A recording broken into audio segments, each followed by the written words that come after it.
Welcome to the Holding Priority Podcast, the Magic the Gathering CEDH podcast. I'm Cardboard Cryptid. I'm the Gaming Ghost. On today's episode, we'll discuss Magic 2025 in Review, Part 1. This is a big year, man. Yeah, there's a lot of commanders that came out. It's hard to imagine a year with the Avatar coming out and Final Fantasy. Yeah. And it happened. Yeah, it was a stacked year. Before we get fully into it, let's go into the shuffle up. Oh, it's not gonna.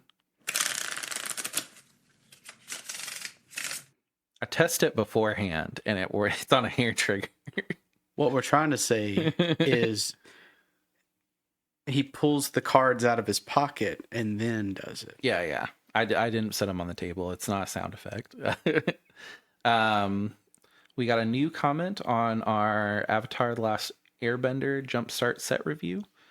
Alaskan Bullworm 907 says, "Oh, look, my favorite day of the week. Looking forward to listening to this at work today." Thank you so much. Monday is not a great day of the week, so I'm glad that we can make it your favorite day. Yeah, I appreciate you. And other than that, not too many more comments. Just remember that we do have a link tree. We do have our Discord link in there. We're almost up to the first 25. So if you wanted to get that special badge in our Discord, I think we have like 2 left that we can give out. It's pretty close. Yeah. We've been pretty active in the Discord. Almost every day I'll open it and I'll see like 2 or 3 notifications. And I'm just like, oh, I need to respond to some stuff. Yeah. If you like to go in there and nerd out about CDH, if you like to talk about fan art alters, if you want to kind of hear our takes on certain tournaments or how we're doing in tournaments or like what we learned at tournaments, we do have that Discord. There's been a lot of good discussion, people saying like, oh, hey, I listened to the newest episode and because you guys said this, I tried it and it ended up working. I got a tie instead of a loss, which has been really cool to hear. Yeah, those are always real nice. The new thing in the Discord lately has been, what do you think about this? Yeah. And those are also kind of like brain teasers for me. I like them. Yeah, I put the newest Bant deck, the Avatar Aang.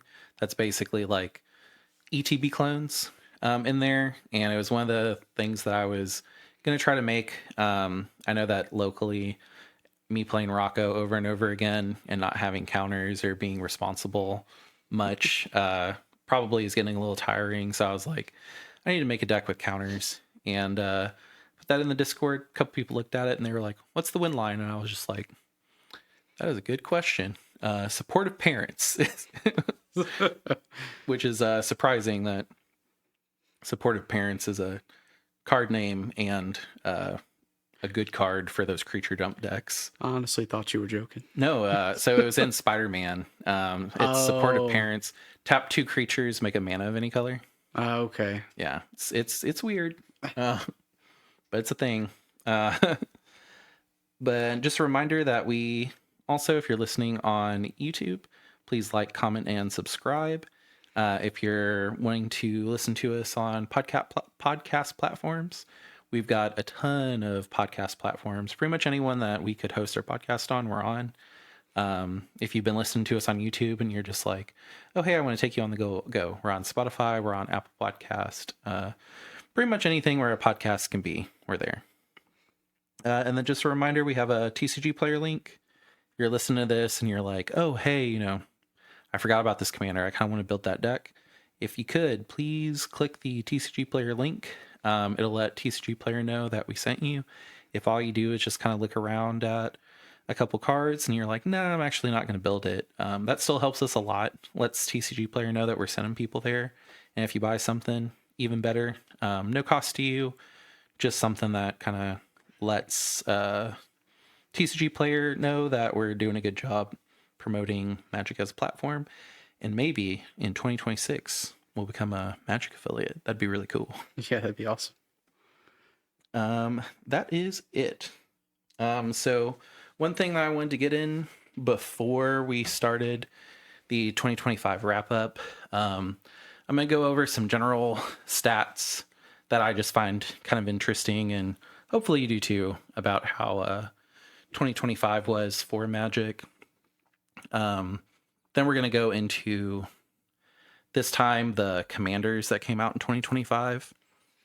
Part 2, we're going to go into all of the CEDH cards that came out in 2025. Supportive Parents, maybe one of them. But I did watch the Frenzy at the Falls tournament this weekend, and oh boy, was Avatar crazy. Oh yeah. People didn't really have their hands on Avatar too much when Frenzy in the Falls came out. I think they've been probably practicing for like 2 weeks, and I will say Badger Mole and Cabbage Man made a huge impact. Locally, I will say whenever I was playing Cabbage Man, I was like, this doesn't really feel as strong as I thought it was going to. And I thought everybody might have been wrong about it. But we also play pretty like greedy decks locally. Yeah. The decks that really use them really well. I like to look at Datatog on Twitter. They usually put out some pretty good like statistics information, and Badger Mole and Cabbage Merchant, them just existing elevated some decks up almost 10% win rate. So they were at like 17% win rate up to 27%. Like Tevish Thras seems to have really thrived with all of the new green cards, which is really cool to see. Some decks, I mean, Kinnan, it didn't really seem like Kinnan, the new cards made too much different. Like they're kind of brewer's choice. Like they didn't change the win rate, but if you like it, run it. To me, it was kind of interesting that Badger Mole, according to their data, was a hit in the win rate. It was like 0.05%. It like, dropped it a little, yeah. And then Cabbage brought it up, which I would have thought it would have been reversed. Yeah. Because Cabbage, like, you don't get the extra mana. No, not from it. Yeah. Frenzy at the Falls is really cool. There is a lot of like different cards that I'd not seen before, like Curse of Opulence and just all kinds of really cool stuff. I don't know what it was about Avatar, but it seems like a lot of people were like, oh, I have flexibility in my deck list now. Like maybe the fact that like certain cards were so good that you could cut a couple and try a couple out. And the other thing that was crazy is, you know, if you've not watched it and you don't want any spoilers, like put your fingers in your ears for the next like 5 seconds. But Niv Mizzet got top 4 and Niv Mizzet almost took the whole thing, which is crazy. That's wild. Yeah, we thought that Niv Mizzet was a dead deck whenever Jeweled Lotus got banned. And I mean, maybe there was a certain community that was just like, no, like we're gonna prove everybody wrong. It was a crazy deck. Like every single counter spell that has been printed that's 2 or less that's good was in the deck. I think there's like 38 instants in that deck, which I mean, it's also Hidden Commander VV too. Like it was really cool. I would definitely say if you're the type of person that kind of looks at the stats at the end, I would actually go and watch it. Frenzy at the Falls is on YouTube. There's a day 1 and a day 2. They're both 8 hours. So, I mean, it's a lot. But it was really fun. I watched both days just kind of on the side. I was playing games on my Steam Deck and just kind of looking up at the matches, but didn't really see too many that just blew out. And usually top 4, someone just kind of wins all of a sudden in turn 2 or 3. Not the case. It was like a 3-hour game or something like that. Like It was very well fought. Everybody got to show off their deck. There was a Rowan in top 4. A lot of creators got to half of the top 4 pod were just creators, which was really cool. That's awesome. Yeah, it was really cool. Made me sad I didn't go, but I mean, it was one of those things that probably wasn't super possible. We did have quite a few people that we've played with, Yeah. and know personally go. Yeah, top 16 we had a lot of people that we have played with before, which was cool to see. Yeah, I just wanted to kind of put that in, that Frenzy at the Falls, really cool event. Lots of good data coming out of that event. Lots of different decks. I might pick up the Niv Mizzet deck. I don't know. I kind of built it already from stuff that I just had lying around because it's not an expensive deck. But yeah, I thought it was really cool. Badger Mole Cabbage Merchant hitting the meta, which is cool. That, I mean, we didn't see a blue farm in top 4 for once, which was really cool too. Not hating on blue farm, but you know. I do feel like green got some legs to stand on. Yeah. I mean, that's one thing I've been asking for is a really long time. It was like, we keep seeing blue farm. We know blue farm's good. Everything you add into the game that isn't green is just going to make blue farm better. So like, let's make green better. And I think Magic was like, okay, we don't really design around CDH, but yeah, green needs some love. You know, like, what can we make that doesn't impact casual? Because it's weirdly, green is the best in casual. What do we make that doesn't impact casual negatively, but makes CDH better? And I think they kind of hit it out of the park with Avatar. So kudos to Magic for once there. Yeah. It was also a fun set. Yeah. So I pulled some stats. If you've been a long time listener, the stats might seem a little bit different. I learned a little bit better how to pull data from Scryfall. The other thing was, last year we had the list, and oh boy, did that mess up things. So like, technically every single card on the list was printed as a reprint in 2024. So that kind of like flexed the numbers. I didn't have to take the list out this time for 2025 because we just have special guest. But I did take it out of 2024's previous data. So the data will be a little bit different, but overall, comparing same to same. So this is the 33rd year of MTG, up 1 from last year, which I thought was really cool. Did not expect that. I'm kidding. Yeah. I did not put any promos or secret layer cards in this general because I did a secret layer as its own section. But we got 1,865 completely new cards that had never been printed before. That was 59% of the total cards printed this year. So 59% of every card printed this year was completely new. In 2024, that was 2,050 new cards, so down a little bit. We had 1,300 reprints, which was 41% total. Last year in 2024, 2,699 reprints. So way down on the reprints. Do you, not to cut you off, do you think that's because of foundations? Yeah, I mean, there was a couple of reprint sets, like I think Ravnica. No, that's true. Yeah. Which I can't remember. I was like, I feel like they did some. Maybe Ravnica. No, we got Innistrad remastered. Ravnica was last year. Was it? Yeah. So there was more reprints that were kind of needed last year too. Not to set you off. I was just no. We had 450 new legendary creatures in 2025. That was 14% of all of the new cards. No, 14% of all cards printed. Which 450 new legendary creatures is a lot. Like, the poor standard players that have to play around. Yeah, that's wild.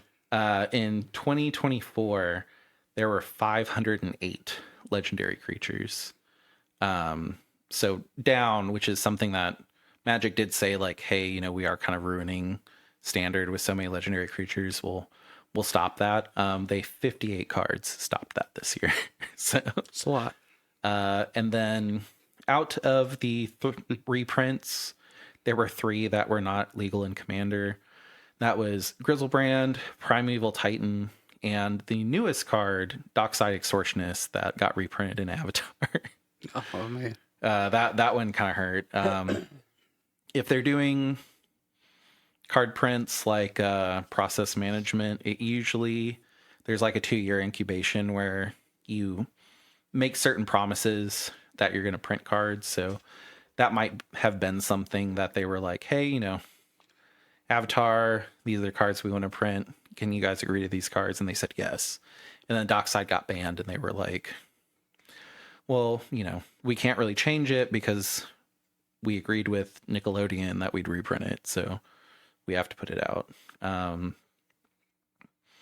That's how it works. And then in 2025, there were 545 promo cards. So that's counting Friday Night Magic. That's counting the cards that have stamps on them from pre-release. Oh, okay. All of those, like Commander Knights and stuff like that. There were a lot of promo cards, which was surprising. Secret Lair. So we had 438 Secret Lair cards this year. 12% of all cards printed were Secret Lair cards, which is insane. Yeah. Last year we had 367, so way up. There were 19 cards totally unique to Secret Lair this year. We had 5 last year. I believe last year was just the Marvel stuff. This year we had like Sonic and all that other stuff. So, in the Secret Lair cards, there were 7 tokens, 1 sticker sheet, and 1 card that was not Commander legal, which was the Deadpool printing of Blacker Lotus, which I thought was interesting. This year, we had 7 total new sets, but if we go off of different like symbols, so like Takir was a set, but Takir had Takir and Commander Takir and stuff like that. We had 15 new paper set symbols. 2 that were not seen because they were full art cards for Final Fantasy and Edge of Eternity. We only had 10 last year. So we had 3 more unique sets last year, but less symbols. We had 3 in-universe expansion sets. So that was Aetherdrift, Takir Dragonstorm, and Edge of Eternities, which we had 4 last year. This year we had 1 remaster set, which was Innistrad remastered, which is the same as last year. We had 1 with Ravnica remastered. We had 2 Eternal sets, which are usually the Jumpstart companion sets. That was for Spider-Man and also Avatar. We had 1 in 2025, and it was his own unique Jumpstart release. We had 3 Universe Beyond sets, which were Final Fantasy, Spider-Man, and Avatar. We only had 2 last year. This I just thought was interesting. So the last in-universe set that we had was Edge of Eternities on August 1st. The next one we will have will be Lorwyn on January 23rd. So that means between in-universe sets, there will be a total of 5 months, 22 days, or 25 whole weeks between in-universe sets, or 175 days between in-universe sets. Dang. Yeah. We're just going to see more universes beyond, because that's what people buy. That's what people want. And like, I will say, think what you will about universes beyond, but like, they did it good this year. Like Final Fantasy and Avatar were both like good sets. Like, Yeah, I remember at the beginning of the year knowing about Final Fantasy and Avatar coming out. yeah, We were like, Final Fantasy is going to be big, and I believe that Avatar is going to be big. yeah, Which I don't want to say unfortunately, but nobody would have known exactly how big Final Fantasy was going to hit. oh yeah, And it was just eclipsing yeah. all of the other sets around it for a while. And I will say that they've done a pretty good job at like picking sets that I'd be interested in personally. Like, Yeah, I agree. Final Fantasy, love it. Avatar, love it. Teenage Mutant Ninja Turtles, love it. Star Trek, eh. That might be the first one that I'm like, maybe this isn't my favorite. Yeah. I was surprised that Spider-Man was an set too. Yeah. I wish it would have hit a little harder, but I mean, for what they did, I guess they did okay. But it was the design was lazy. Like yeah. I said this in the Spider-Man review, but like the cards just did stuff. Like it was like, this is Bagel and Schmear. It does something completely different than you'd expect a bagel to do. This is a Spider-Man cat. It has haste and you discard a card, draw a card, and it's like, well, why does Spider-Man cat do that? You know, like, or like Venom, like he was junned and he brought stuff back from the graveyard, which like you'd assume that Venom would be more of like a brawler. Like I would assume that like Counters or something. Venom would like ETB and then immediately fight something, and then if you killed it, you'd get like a symbiote token, or you know, that's just off the top of my head. You know, like to me, better design than what they actually did. They just kind of took the art and then just slapped them on random cards, which that's the one they also had to do the own path with. So I think that one specifically, they were like, we're gonna have to divide and conquer. So like half of our people will go over here, half of our people will do the in-universe stuff. I think they kind of had like half focus on that set, and to me that showed. But I mean, looking at Final Fantasy or Avatar, like every card I was like, oh, I understand why that card does that. Like, you know, Wan Shi Tong, like that's a cool card. He searches whenever someone searches the archives, he gets bigger. You know, Cabbage Man, cool card. You know? I believe the professor said it the best, that these were kind of, those two sets were easily integrated into Magic. Yeah, like Fire Magic, cool card. Yeah. Yeah. I think Brian Kibler said it the best just because he's a very handsome man. I don't know what he said, but whoever said it. Brian Kibler, if you're listening, contact me. No, I'm just kidding. That's funny. So now we'll go over the new commanders from the set. There's quite a few. There's 22. I did kind of include anything that existed somewhat for a little bit. I will say the Avatar cards are kind of hard to figure out what's going to stay around, but if I saw it and it seemed like it had a cool gimmick, I kept it. There will be 22 cards. We're like 23 minutes into the podcast. I'll probably read them all. If you guys know what they do, sorry. So this is Ketramos, the New Dawn. One generic, white, black, legendary creature god. Has menace, lifelink, indestructible. Ketramos can't attack or block unless there are 7 or more cards in exile. Whenever 1 or more cards are put in exile from graveyard and or the battlefield during your turn, you draw a card and lose 1 life. It's a 4/4. So, I mean, 4/4 for 3 with menace, lifelink, indestructible, pretty sticky. This is kind of just a value commander.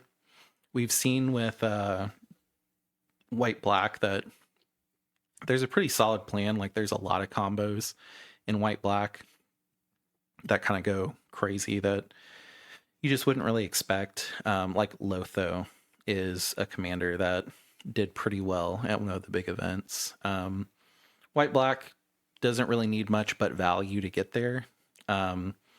You're in silence and tutor effects and you're very streamlined. You just don't really have counters, but when you don't have counters, where you're kind of hoping you get is either value or speed, which white and black kind of has. I see Ketramos pop up every once in a while. We were really high on it whenever the not Avatar. I still have Avatar on the mind. Aether Drift. I was like, Aether works? I was like, no, that's not it. Whenever Aether Drifts came out, I did draft this. I thought it was a really cool deck, and I've seen a couple people run it, and just like, it's crazy to see played. Like, a lot of the times I'm just like, I built this deck and I'm not even really too sure what you're doing other than drawing cards. And then all of a sudden you're like, oh, they're stopping the Underworld Breach player. Like, you know, they're playing this card that does this thing. Like, it's really disruptive and they get value from it.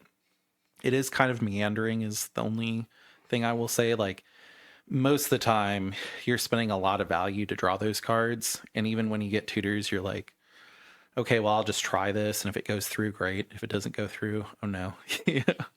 I think it has similar problems to the white blue issue, Yeah. where they can do a lot, but closing sometimes is kind of harder to in black. It's easier to get to. It's hard. It's easier. It's easier to get to. It's harder to stop somebody from stopping you. Yeah. I think is where it's an issue. The other thing too is like your most valuable card is silence. And a lot of the times when you're in white black, when people go to win, you're like, God, I really don't want to use this, but like it's my only interaction to stop this loss, so I guess I'll silence. Yeah. So the silence card like makes a huge difference. And a lot of the times you have to pop it defensively, which sucks. White black does like a lot of animate dead loops, but like people know that. So usually when you're like animate dead, if you're not under a silence, people are like, no, stop. Yeah.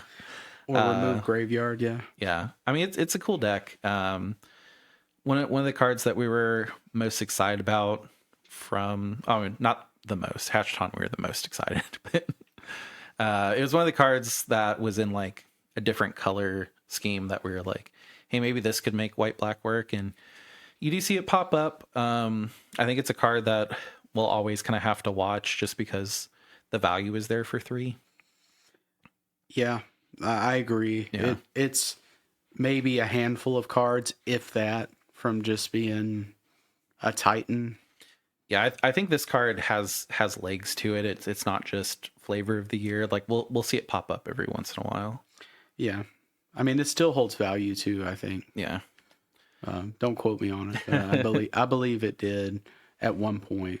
Oh, like monetary value. Yeah, monetary, I yeah. mean, but it was like $30. I don't know how much it is. But yeah. Surprisingly high value when I ended up getting one, but Yeah. yeah, we don't see it as much now that it's kind of leveled. Yeah. But I mean, for white black, it does a lot. Yeah. Loot the Pathfinder, 2 generic, green, blue, red, legendary creature, Beast Noble, double strike, vigilance, haste. It has the ability exhaust, so activate each exhaust ability only once. Green, tap, add 3 mana of any one color. Blue, tap, draw 3 cards. Red, tap, loot deals 3 damage to any target. It's a 2/4. This was one of those cards that I think everybody was like, loot is cute, I want to play it. I was about to say. We saw it for a month. It does have,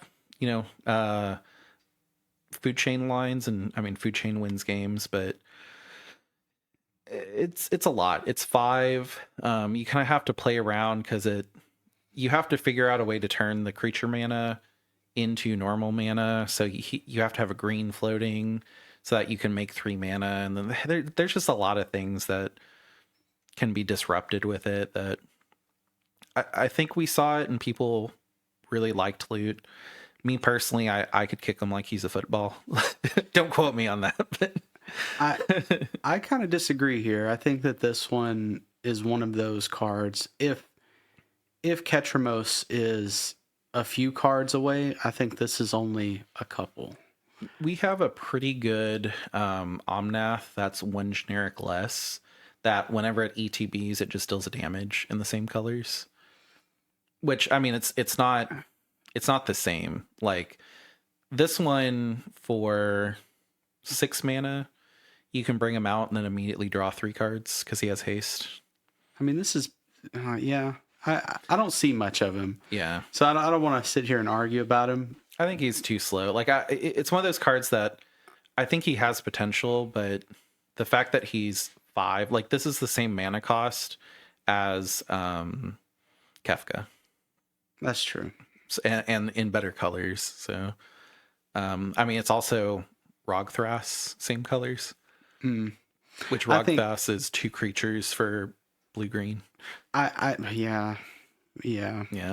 think that's the problem, is that Rogthras is in these colors. Yeah. Whereas Ketramos has Lotho.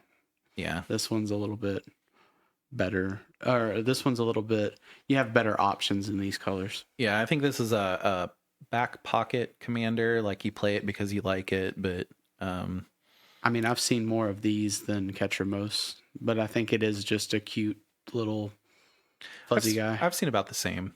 I'm surprised how often I run into Ketramos. And I will say Loot the Pathfinder, have never seen Loot the Pathfinder win. Ketramos, I have seen it win on the fun game after I won. But That's funny. yeah. Next card. So this one I won't spend too much time on. Medicant Core Guidelight, white blue, legendary artifact creature robot. Medicant Core's power is equal to the number of artifacts you control. Start your engines. If you have no speed, it starts at 1 and increases 1 on each of your turns. When an opponent loses a life, max speed is 4. At max speed, whenever you cast an artifact spell, you may pay 1 if you do copy it. This was flavor of the week, but I think it's kind of too slow. It's a cool idea. I mean, it's a commander for 2 that once you deal enough damage, you get to speed 4. So over 3 turns, because it starts at 1 and then it can get 1. So over 3 turns, you unlock this thing that's really crazy. But I mean, you could really have any creature. You'd have a creature that's when you get to max speed, you win the game.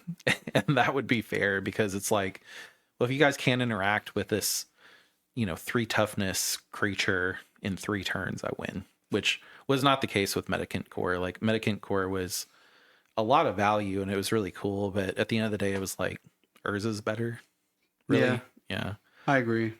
This one was new and shiny when it came out. Yeah.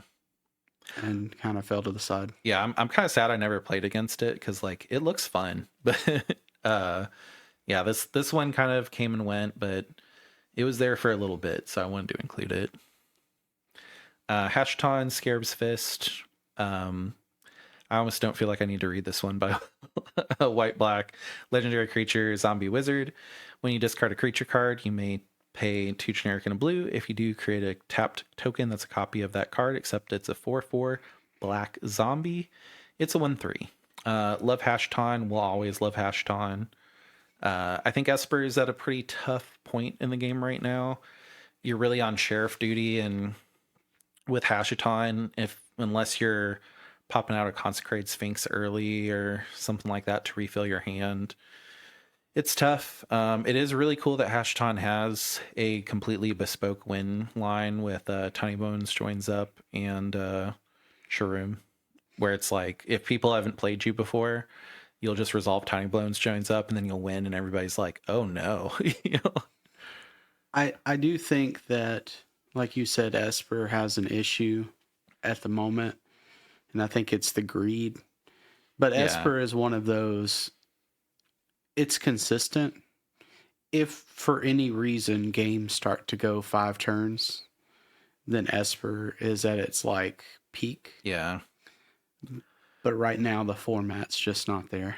I think the hardest thing for me was just turn 1. There aren't really good plays with Esper anymore.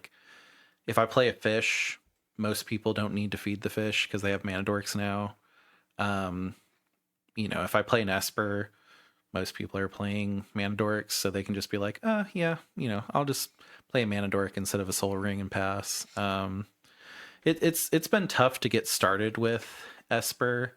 Yeah, you can drop a Rhystic Study pretty quickly, but I mean, there'd be times where I would really invest in getting that Rhystic Study out, and then I would have no free interaction, and then someone would just pop off and win, and they would cast about 5 spells, and the whole table would be looking at me. They're like, can you stop them? It's well, shoot. They're going, and then you're going to go, and then the other person's going to go. You're really only looking at me to stop them because you want to go.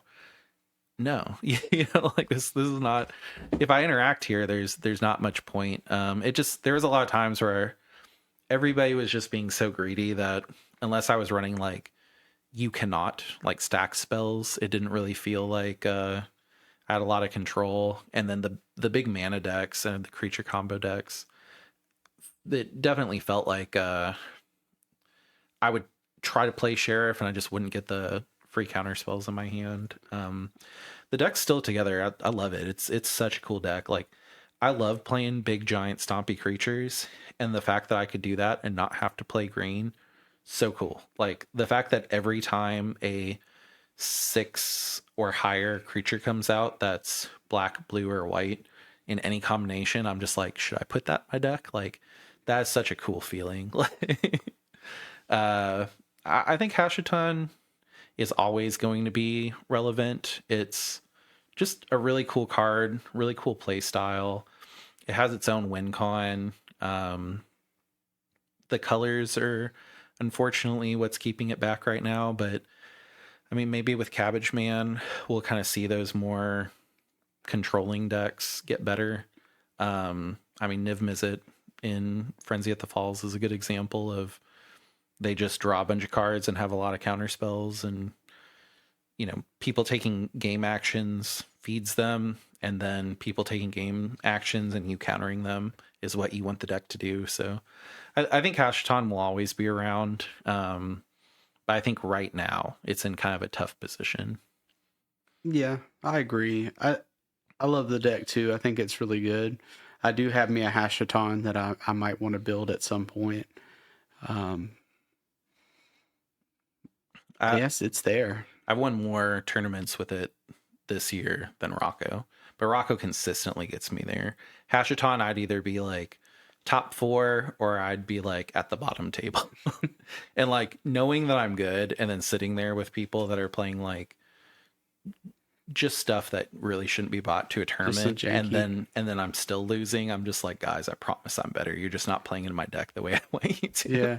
Like the fact that I depend on other people for Hashaton to be good was kind of scary. And Rocco's just like, I know exactly what I'm doing. I'm casting my card in the command zone, and then that's it. I think a fair thing to say is that the meta has shifted. Yeah. And since this is a counter meta deck, yeah, a lot of times, the new meta that we're seeing emerge is very greedy and has a lot of green synergy. Mm-hmm. I mean, most of them. Yeah, and when you can pay for Ristic and still do your combo, that's the problem. Oh, of course, yeah. Remoras aren't even really that great at the moment, which is kind of crazy. Yeah, I've seen hands with Hashaton where I have a Remora and I just look out at the table and I'm just like, this should be a great hand. It's not. Yeah, doesn't do it. Yeah. Hashaton, great card, love him.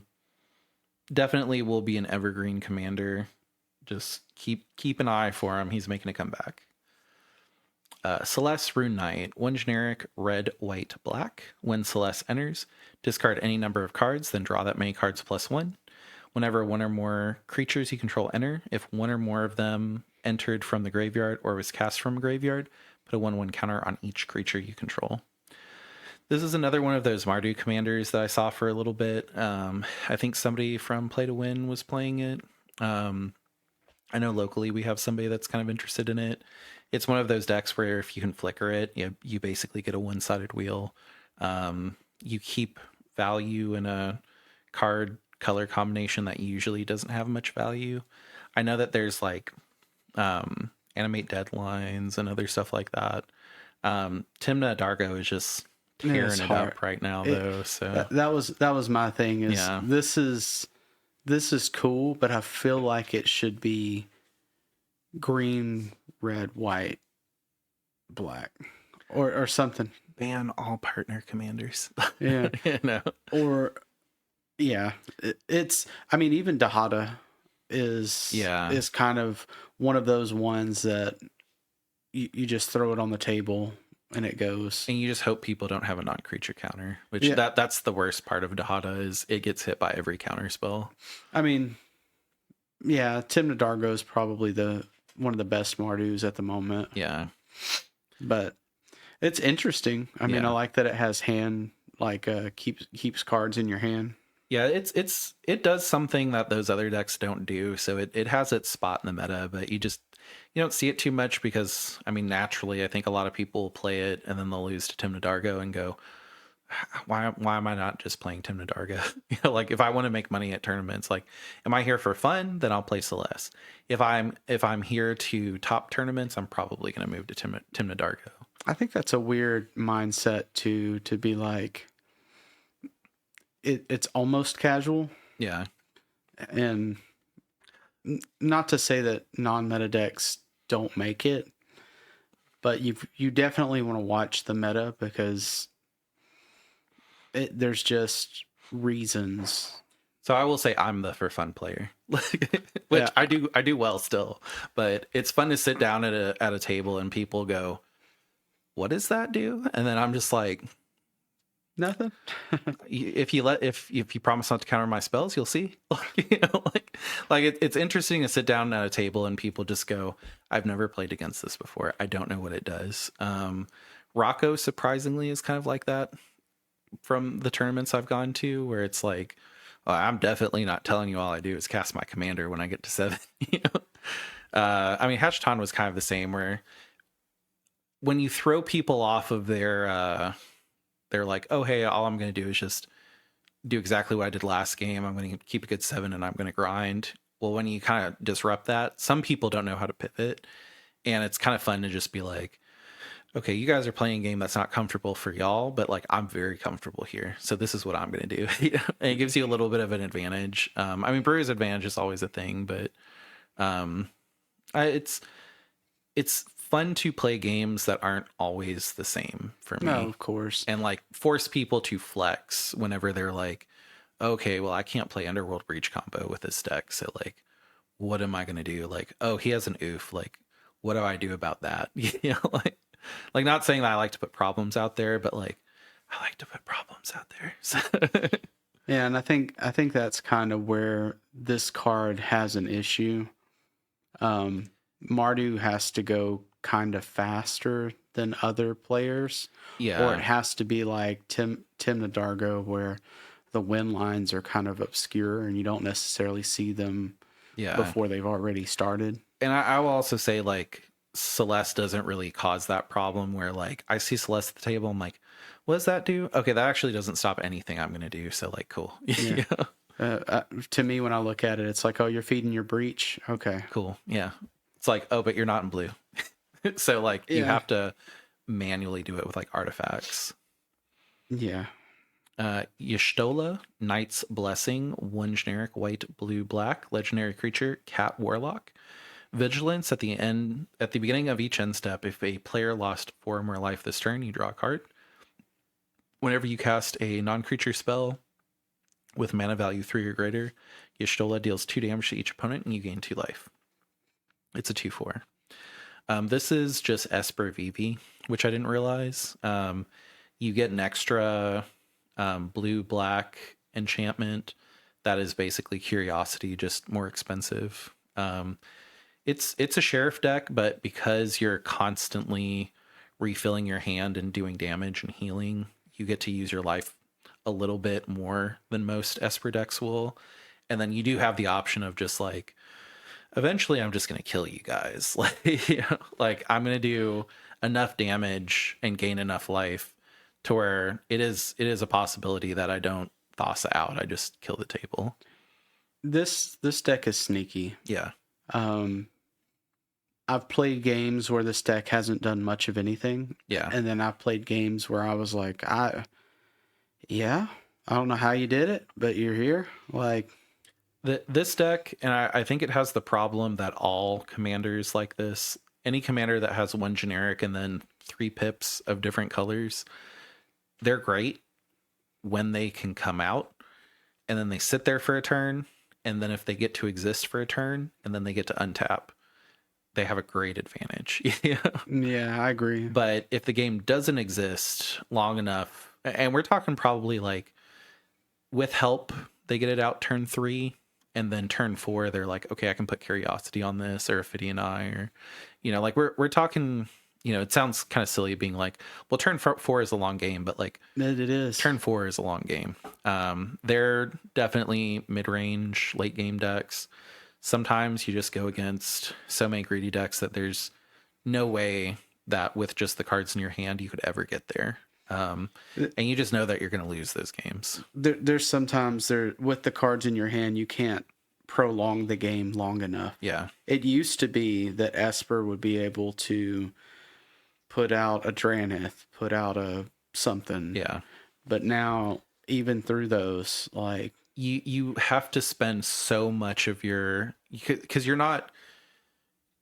And this was kind of a problem with Hatchton too, where so much of your first couple turns were, how do I stop these guys from doing what they're trying to do? Like, I don't have enough counters. I'm gonna have to go get a Dranith, or like, I'm gonna have to go get a Deafening Silence, or I'm gonna have to get this. I'm gonna have to get this, and like, your good hands were so specific that you had to mull down pretty low. And usually, if you mulled down pretty low, you would have an Esper or a Fish or a Rhystic Study that you could get your cards back. And now, you're not really getting cards back unless it's a Rhystic Study. So you're like, having to put out an early Dranith, and then you've spent your Lotus Petal on that, so you can't get a turn 2 Rhystic. And it's just a lot of things that don't work in Esper's favor. But this one, if you can get it out and pop a Curiosity on it, like, you're good. You're good. Yeah. I mean, this is one of the more relevant ones, because I still see this commander in tournaments now. And it's a cat girl, so like, we're gonna see it for a while. aside from that, like, it's a waifu. It's good. Yeah. I agree with you on the pips of it. It seems to be the dead zone. And we got a lot of commanders that are on this list that are like that. So I think we're going to see less greedy decks next year, because right now it's like, okay, I'm the only one trying to stop anybody, and there's 3 people that are just slowly clawing my cards away. Like, no, like this doesn't help. But yeah, I mean, I think this is good. Like you were saying, I do think that this is going to stay around. It won't just be, I play it because I like cat girls. Like there will be an element of that, but like, it's also a good deck that I think we'll see for a while. Yeah. Another one, Kefka, Court Mage. I'm sure you guys know what this does. 2 generic blue, black, red, legendary creature, human wizard. When Kefka enters or attacks, each player discards a card. Then you draw a card for each card type among cards discarded this way. It flips. I'm not even going to read that because I've never seen it flipped. It doesn't. It's not relevant. It's a 4/5. Kefka is one of those, like, you really got to watch out for Kefka, because Kefka can build towards an Underworld Breach combo and never summon Kefka, or they could build the deck where they get Kefka out really quickly and then they just shred everybody's hands. Kefka is also scary in Anala because you can get 2 ETBs for 6, which is insane because you can just copy it with Anala in the command zone. Yeah. So Kefka stands alone as a commander, and also is pretty good in the 99 of some of these decks as well. Like you're probably not going to see him in like Blue Farm or something like that. This may be a little bit of a hot take, but I think that this was one of the best commanders out of that set. Oh, Final Fantasy. Yeah. I mean, there's... Yeah. I mean, I would argue VV, but I mean... I think people figured out VV. I think VV was a strong gimmick. Yeah. I think that this will be consistent for a long time. Yeah. There's one more that I'm sure we'll get to here in a minute that's also on the list that I think is just needing time. Yeah. But this one out the gate, you slap a Grixis shell and just throw this on it, you're okay. I really like it, and this is just going to be a side note, but when we went to Atlanta and I dressed up like a clown, Kefka was new, and everybody kept coming up and being like, "Oh, nice, you're playing Kefka," and I'd be like, "No." Like, why? Yeah, I don't even know what that is. Yeah, that's pretty funny. So that's every time I see Kefka, I'll be reminded of our Atlanta trip because it's pretty good. Yeah, I do think Green Goblin is better, honestly. Really? Green Goblin plays the game a lot differently, so like there's a lot more things that you have to... Kefka, you know what Kefka is doing. Kefka is going to shred your hand and try to Underworld Breach combo for the most part, or Thassa out. Green Goblin, it has to run more like bad cards, and bad is in quotation marks, but I think the natural shift is people will probably go to Green Goblin, because Green Goblin, you can also just bring him out on his like Osborne side. I was about to say Ozzy Osbourne. No, Norman Osborn side, and you can grind. Like it's a little bit more flexible.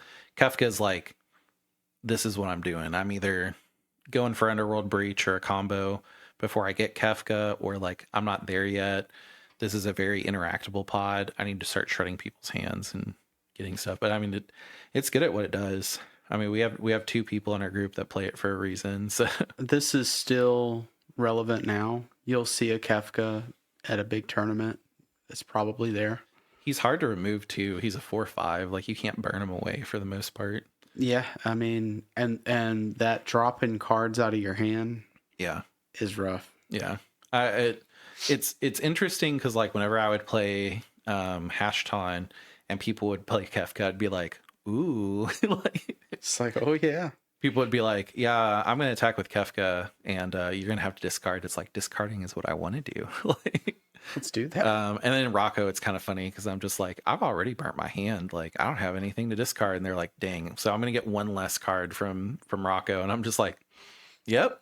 Like, When I see this card come down while I'm playing Kennen, it's just like, well, cannon flips. big Yeah. flips or not, that's Yeah. what we're doing now. Yeah. No, this is a good card. I mean, it hurts my soul to say it, but I think that we'll see this for a while. Yeah. I don't think it's going away anytime soon. No. And it's like MVP in Anala. Like I think because this card got printed, Anala players, we saw more Anala players come out of the woodworks. Like a lot of people had put that deck up and then they were like, oh, actually, like with Kefka, yeah, this works. This is good. Yeah. I still say the best thing Kefka can do is discard an anger, get haste, attack, get 2 discards in the same turn. No one that plays Kefka locally will listen to that, but MVP card.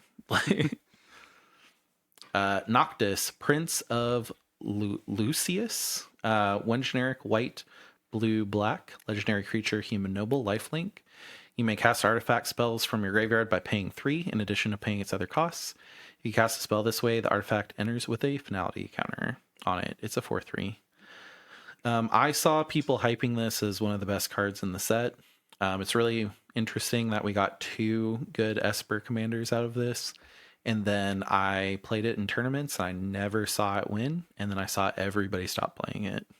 That's I my experience. I wish this was better, but I can't think of the name, but the cat lady Y'shtola is way better here. Yeah. It's more consistent. This is a pretty good gimmick. This is a really good gimmick. Yeah. Putting out a Vexing Bauble and being like, hey guys, I'm helping the table, and then using it to combo off is cool. The problem with Noctis is he's very telescoped. Like you kind of need to play was it Aetherflux Reservoir, and then you're like, oh, I know what you have in hand. You know, like, Yeah. It's not to keep giving Hashton credit where Hashton might not deserve it, but Hashton is like doing a lot of stuff, and it's a 2-cost commander. A lot of the stuff is abilities where like once it happens, it just happens. Well, That's a bespoke deck. Like you can build a very unique deck because of Hashton. Same with Noctis to a point, but like you always know when they drop Aetherflux, you're like, oh, okay, I know what you're trying to do.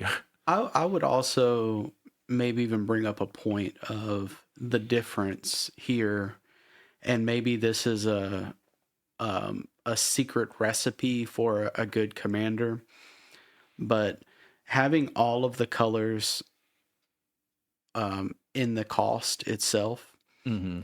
causes an issue where Hashaton, if we're comparing apples to this isn't even comparable, because Hashaton is 2 And this is 4. yeah, this is a lot harder to do, and you need colors. Yeah. It's It's I think in the hands of a really good pilot that's just like, I really like Noctis, I want to play this deck, it would be scary. I just have never seen I that. haven't seen it yet. And whenever I did see somebody that actually was, I could tell that they were pretty skilled. A lot of them were just like, oh, it's much easier just to do Thassa combo. And it's like, well, I mean, at that point, you should probably play something else. Yeah, I mean, you can, if that's what you're wanting to do, you could just do Tivit with the backup time, or Hashaton with the backup. I like it. I wish it would have been better. Yeah. I do think that given this weird line, because it's obscure, this weird line opposed to like a curiosity feel. Yeah. This is not going to win this time. This was big and then dropped almost immediately. Yeah, the thing I always think about with these one generic 3 mana pip commanders is Storm was really broken. Like, Storm, all you had to do was swing with Storm, play an Eldritch Evolution, and then you just won, you know?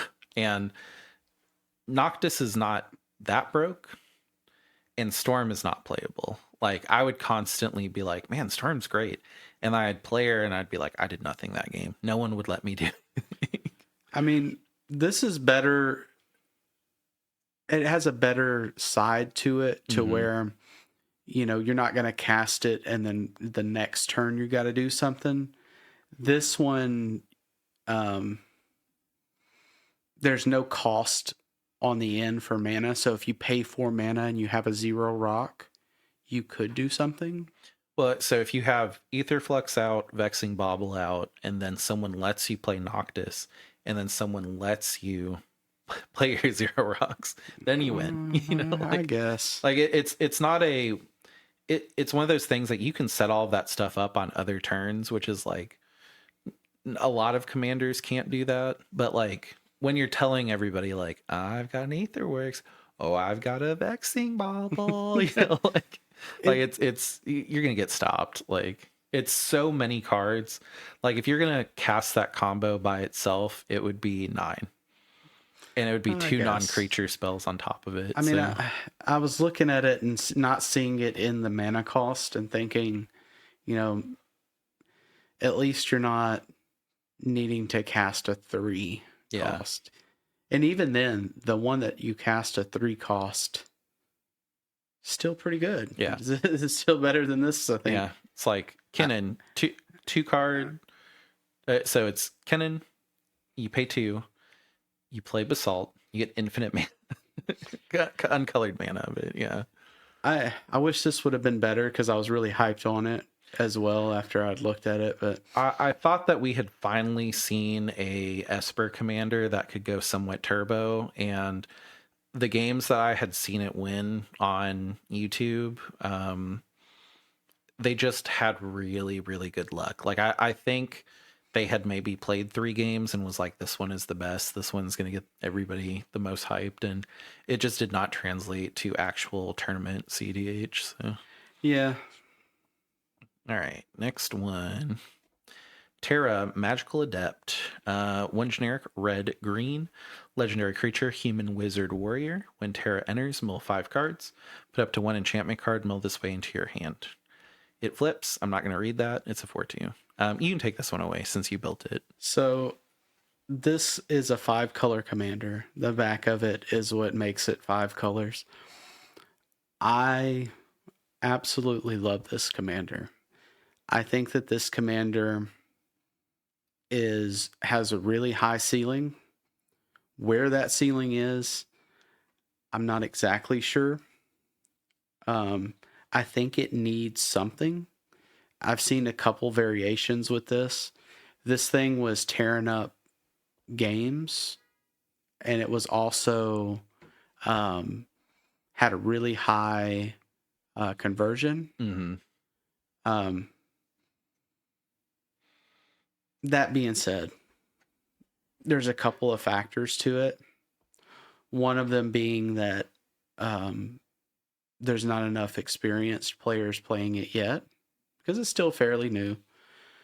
And 2, there's not really been... I don't feel like there's a commander that's really similar to this. Yeah. I think that this is unique. I would think that being that this is unique, it's one of the better commanders of the year. And I think that we will see people get good with this. What does that look like? I'm not 100% yet.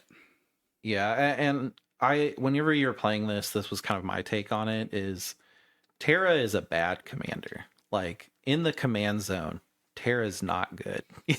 Like, you pay 3 and you mill, and I mean, you are feeding your Underworld Breach, but like, when you're going against like people that are in top 16, Terra is a pretty bad commander. She doesn't really keep up with the other commanders like Thrasios and stuff like that. So, but you get 5 colors where they only get 3 or 2. So with that, so card quality is way better. Yeah, I will say that the shift to Terra is a lot more turbo, and I've even seen some ad nos lists to Terra. I saw people take out Underworld Breach, or not Food Chain combo. Oh, food, yeah. Most of the the people that usually top no longer run Food Chain. I just liked Food Chain. Yeah, I do too. That being said, most of my games that I played, I didn't lose much, right? But I drew a whole lot. Yeah. So there's a fatigue that happens in big tournaments, and this deck pushed that limit. Yeah. And I wanted to just be a simpler game plan. However, I do feel like this deck will be good. I think this tears up Swiss, and then it gets to the top 16s, and it just doesn't really keep up with the current meta. Now, with Cabbage Man and all of the avatar cards, I think that might be a little bit different. Card quality is, I mean, it's a 5-color commander, so card quality is really good. You're not trying to pay 5 to get like a Kenrith out or, other stuff. Like, I think it's one of the best 5-color commanders. Surprisingly, Najila is not.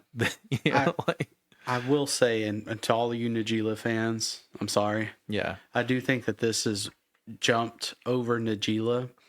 Well, it's hard to get through with Najila with the creature meta. Yeah. I would also say that to all you Kenrith fans, I think that this might be over Kenrith in some cases.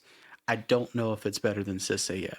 I think Kenrith thrives in top 16 though. Like once Kenrith gets up there, I mean, it really depends on the pod makeup. If it's Kenrith sitting 4th seat with 3 greedy decks before it, Kenrith's just like, oh, I'm just losing this, like for the most part. But yeah, I like her. I think she'll be around for a long time. These 5-color commanders that don't cost 5 stay around. I think we'll see Terra for a while. Yeah, and I think that the ceiling will just get higher with her. I think that she will, at some point, it'll shift to where she's higher than what she is currently. I just wish she had a better grind plan. Like, I wish when she was flipped, she did something spectacular. Well, so there, not to go into too much of this, I never really used the play, but I believe it's Spark Double is what a lot of people were playing, and it creates infinite terrors, so it wins immediately as it flips. I never ran that play, but that is where this deck has kind of shifted. That's cool. And I may be wrong on the name of it. I mean, Spark Double is pretty broken. Like it's been a problem in other formats. I do believe it is. Yeah. Spark Double though. But anyway, yeah. Vivi. So Vivi is 1 generic, blue, red, legendary creature, wizard. 0 paragraph. 0. Add X mana in any combination of blue or red where X is Vivi's power. Activate only during your turn and only once each turn. When you cast a non-creature spell, put a 1/1 counter on Vivi and it deals 1 damage to each opponent. It's a 0/3. Oh man, did I not like playing against Vivi? It was one of those decks that, in the hands of somebody that was really good with it, was really hard to stop. In the hands of somebody that just kind of slapped it together and decided to show up at a tournament, also hard to stop. Like, its game plan was so simple. It could just kill the table by pinging everybody out. You had to have something for VV decks early to stop it, whether it was a Gilded Drake, a Swords. The thing that was kind of the problem with a VV, and I will still say it is Nadu level problem, which I know a lot of people will be like, well, VV isn't as bad as Nadu. But the problem with VV is, okay, VV kind of goes off. I have a Swords. I target VV. Person that owns VV, if it's their turn, they're just like, okay, I'll pop it for 0. I'll make 5 mana, 3 of it blue, 2 of it red. Cast VV. So like you would remove it and then people could just float the mana and then recast VV. I do not think you should be able to use the mana from VV's ability for anything. I think it should have just been for non-creature spells. So this, let's not beat around here. This is a good card. Yeah, it's great in the 99. It's great as a commander. I do think people figured it out somewhat. This was a learning curve. Yeah. And being that it was a learning curve, I guess it changed the meta a little bit. It wrecked standard. Like, yeah. Yeah. So like it got banned in standard. this is a good card. Yeah. It's hard because it's a spell slinger type of thing, and this gives you the mana to do so. Yeah. At instant speed. Well, the other thing is it really likes playing 0 things. Oh yeah.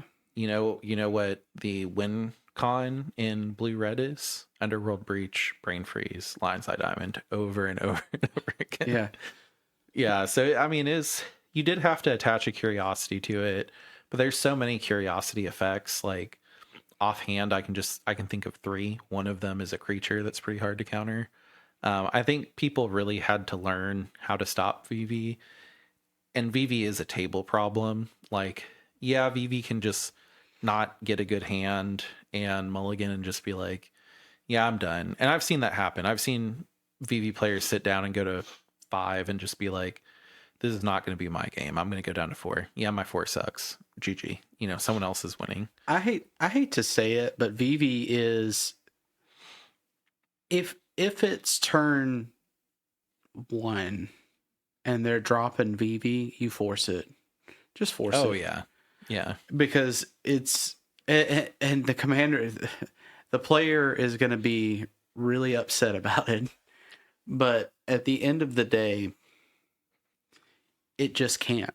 It can't hit the field that early. If it hits the field turn 4, turn 3, you might be okay.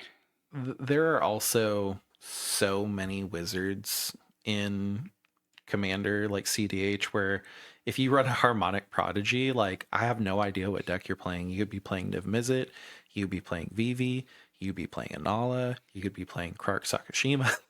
Like, there's just so many good wizards that if you run Harmonic Prodigy and then you run the 4-cost artifact creature, I always forget its name, but it doubles, you name a creature type and it doubles triggers. Roaming? Yeah, Roaming Throne. Like, there's just so many good targets for wizards now. Like, whenever, like, if you put down a if you tell somebody, oh, it's just wizards. Yeah.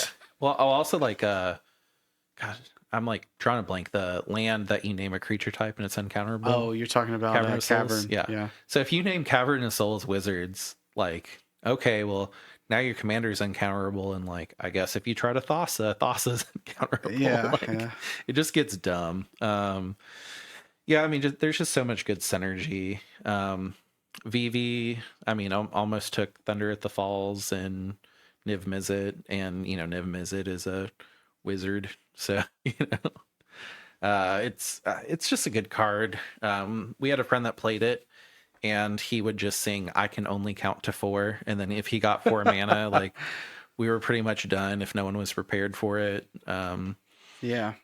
it's a good deck. I think it'll always be a good deck. I think it'll always be a good card to throw into the 99. Like, I don't really know what else to say about VV. VV's just good. VV's gonna be here for a while. It's unfortunate that this is a curiosity commander.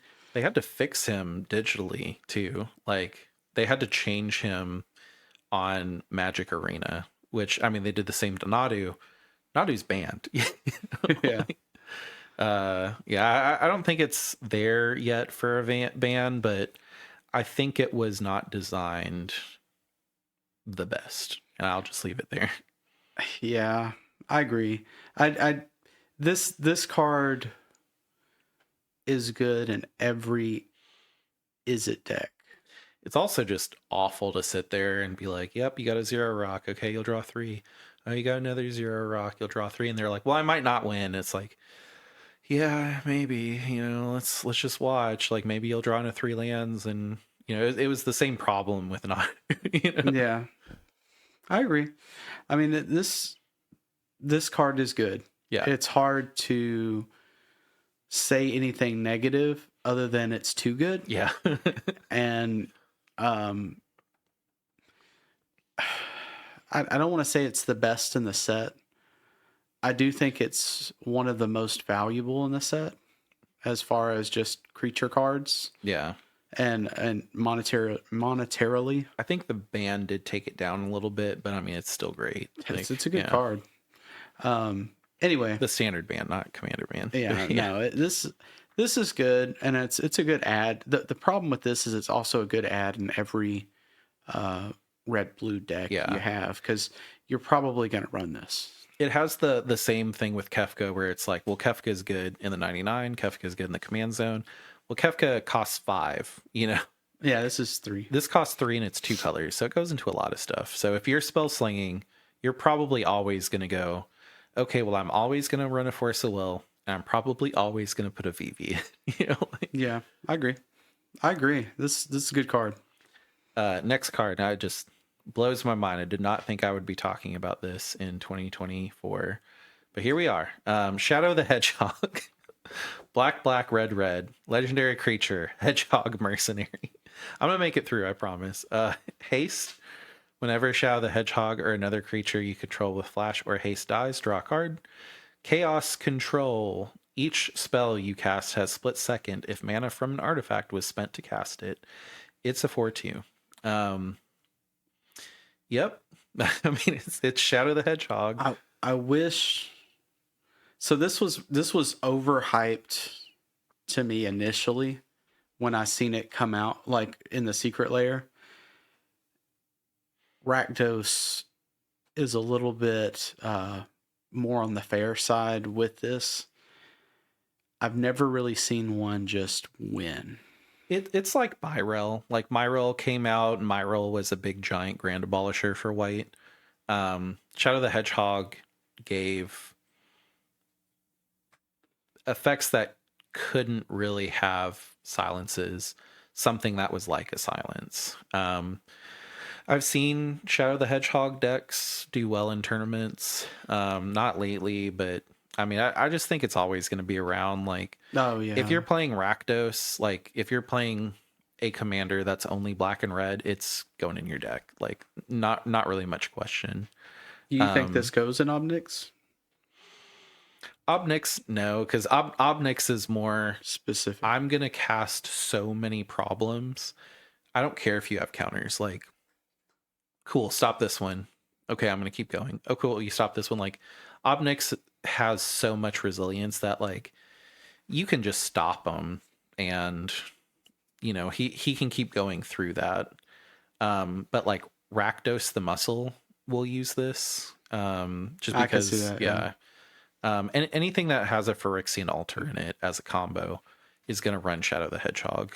Or, like, there's some things where you're like, if Jund was a thing, you could be like, man, I really want my food chain to resolve.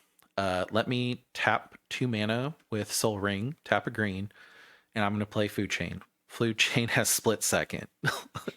That's silly. We good? Yeah. Food chain's an mana ability, so you can't respond to it.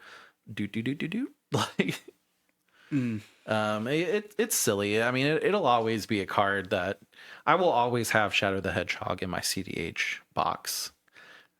Am I ever going to build a Shadow the Hedgehog deck? Probably not, but like, it's always going to be around. Yeah. I was reading. I was trying to think of a hasted artifact mana dork, just because, which would be kind of funny. Yeah, I mean, like, I don't really think the haste or the other line of text is too relevant. I mean, it didn't need that, but they gave it to it, you know. But yeah, I think Shadow the Hedgehog is always going to be around. Green Goblin, one generic blue, black, red, flying menace. Spells you cast from the graveyard cost 2 less to cast. Goblin formula. Each non-land card in your graveyard has mayhem. The mayhem cost is equal to its mana cost. We've seen that this is a good deck. You can even bring it in on its Norman Osborn side. Yeah, it's a 1/1 for 2, but the flexibility there is pretty good. It's not bad on its Norman Osborn side, but you're going to win with it on the Green Goblin side. Yeah, of course. Yeah. There's a lot of spells that you would not see played that can be played in Green Goblin. I mean, you kind of know what Green Goblin's going to do. Green Goblin's going to discard its hand and play things from the graveyard. I mean, there's ways to stop that, but I mean, it does what it does, and it does it pretty fast. One of the things that you kind of want to do in these colors is Underworld Breach combo, and what discards your stuff to hand from your hand to your graveyard. Lion's Eye Diamond. So, you know. Yeah. I mean, also you have Windfall, Wheel of Fortune, and Dark Deal. Yeah. Just off the top of my head, looking at each color. It's really disruptive. Like, you can be a goblin playing this. You can just be like, I don't care what you guys are going to do. Discard your hand. Yeah. When I discard them, all my stuff's going to be cheaper. I'm going to get a new hand. I'm going to cast the things from the graveyard, blah, blah, blah, blah, blah. I mean, it makes Frantic Search really good because Frantic Search has always been pretty good if you can run it in your commander. Like, it was really great in Hatchton, but the fact that you can just be like, all right, well, I cast it, draw stuff, discard stuff, untap stuff. The things I discarded, I'm going to cast them anyway. You know, they're cheaper now. In fact, That's funny. I got my mana back. You know, like, it's kind of silly. It's a good deck. I think we're gonna see it. I mean, it's in good colors. We got a lot of good commanders in these colors, but I was gonna say I think this is one of the best. This and Kefka are probably the best out of this year's Grixis. Really weird that you can, like how we were talking about like before, it's like, well, this commander, because there's partner commanders that exist, like people would never play this, but like you could definitely argue people will play Green Goblin over Rogsai. People will play Kefka over Rogsai. Like, and Rogsai was one of the best decks in the format. Still kind of has that spot. And still it's like, well, Green Goblin's playable. Like, if you don't want to go the turbo route, or if your brain isn't wired for just, I'm going to win turn 2, like, you play Green Goblin. You know, if you want to play a full game of Magic, you play Kefka. Yeah. You know, like, I had that issue where when Kefka first came out, like I had a conversation with somebody and I was like, well, why don't you just play Rogsai? And I started to think about it and look at it, and you know, Rogsai is a all or nothing deck. Yeah. With Kefka, you're playing because it was with Kefka, and Kefka is more of a long term, and this is so unique. Yeah. That it's good, but it's unique, so it's able to be its own. And we've also played with people that played those turbo decks, and they were like, either win in the first 5 minutes, or I just sit there and watch you guys play for 30 minutes, and I don't get to do anything other than draw pass. Like, it's awful. You know, like, so I do get it. And like, at the end of the day, like, if your answer is, well, I play this deck because I don't like Rogsai, I like Green Goblin, I think the art's cooler. You know, that's also okay. It's valid. Yeah. But yeah, I think Green Goblin we'll see for a while. Oh, yeah, for sure. I don't think it's going away anytime soon. I mean, we have so many options with Grixis. Like, I wish I had that many options in red, white, green. You know, like, Gwenum Remorseless, 3 generic, black, black, Death Touch, lifelink. When Gwenum attacks until end of turn, you may look at the top card of your library anytime, and you may play cards from the top of your library. If you cast a spell this way, pay life equal to its mana value rather than pay its mana cost. It's a 4/4. I did not think this was going to be a deck because I was looking at it and I was just like, how is this ever going to be better than Crick? And I played a tournament where I saw a Crick and a Gwenum in the same pod, and I was like, oh, both of these are very scary. You know, It not only scary, but differently scary. fairly fast. Yeah. Like, I would say you're looking turn 3, real Gwenum threat, real Crick threat. Yeah, and there's surprisingly a lot of haste enablers in mono black. It's Yeah, silly. It is silly. Like, I initially thought, well, it's not deterministic. And we had a friend play an this deck. acquaintance. No, I'm just kidding. We had He doesn't listen to the podcast, so we can say whatever we want about it. no, I think he li- anyway. No, we played this over and over, and it would tear up. Yeah, It's good. and I thought that was mostly pilot skill, and I mean it is to some extent, but I agree to an extent. then I played it in a tournament, and the other person tore up with it, and I was like, oh, this is actually a good commander.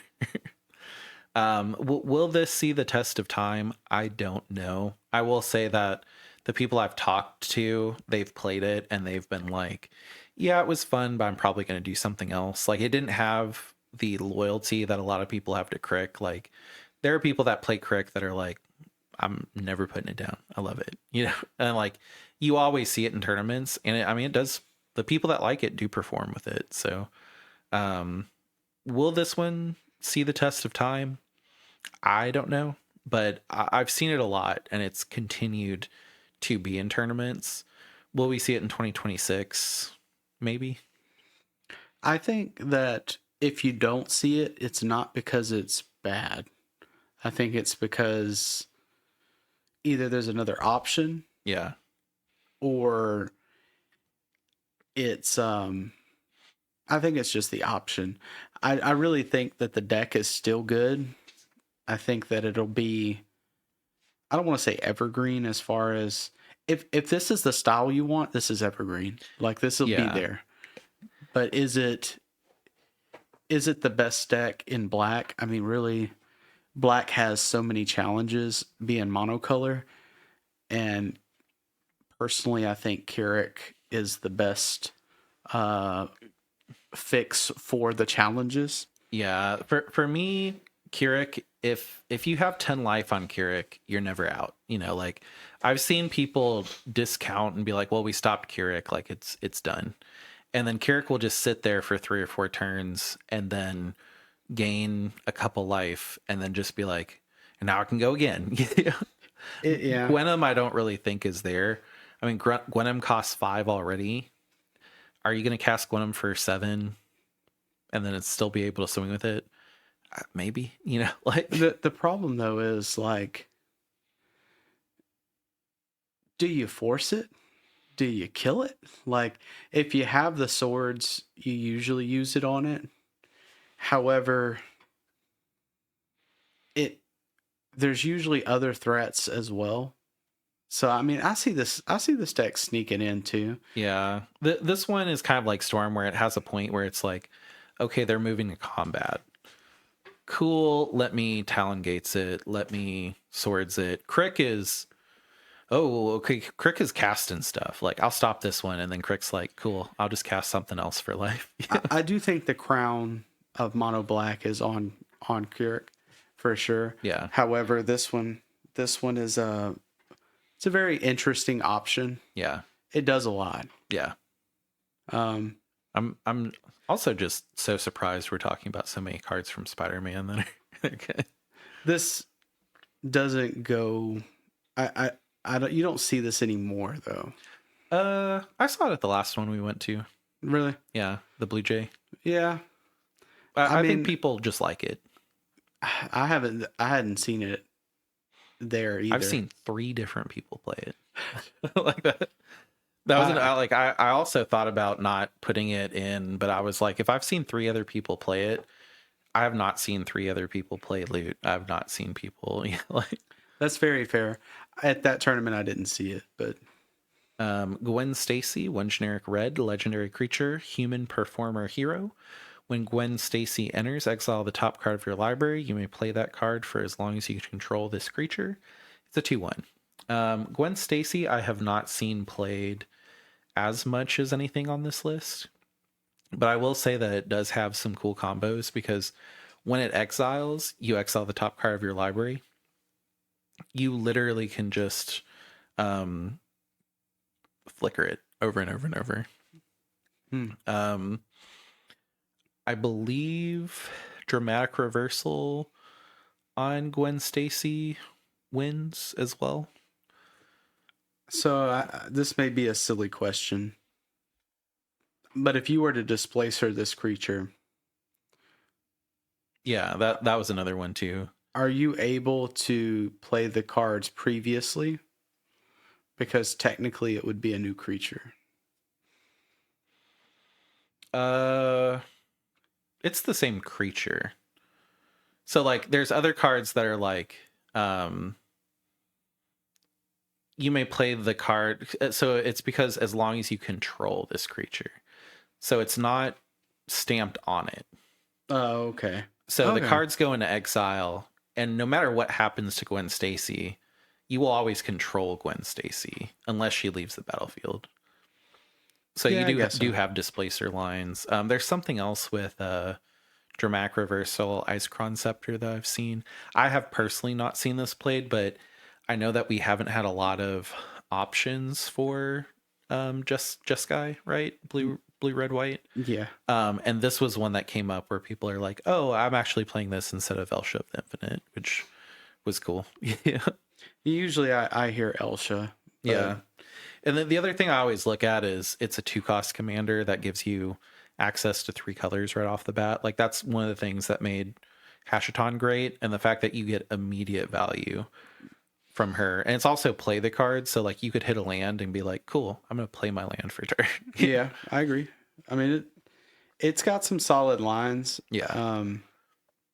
I always have a hard time giving Jeskai commanders a good review just because I'm gonna be honest, I just don't understand the color combination personally. But I do kind of see it with this one.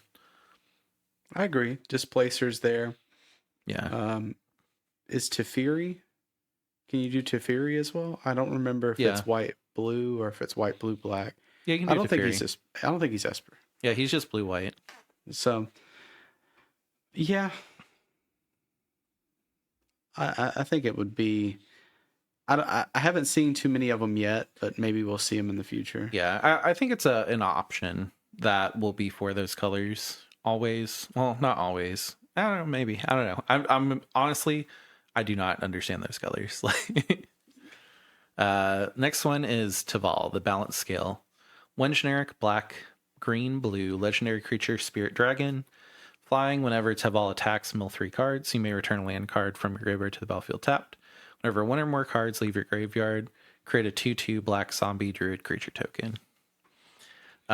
This is another one of those cards that it had a pretty good, some random card comboed with it. I remember like we had talked about it in the Discord.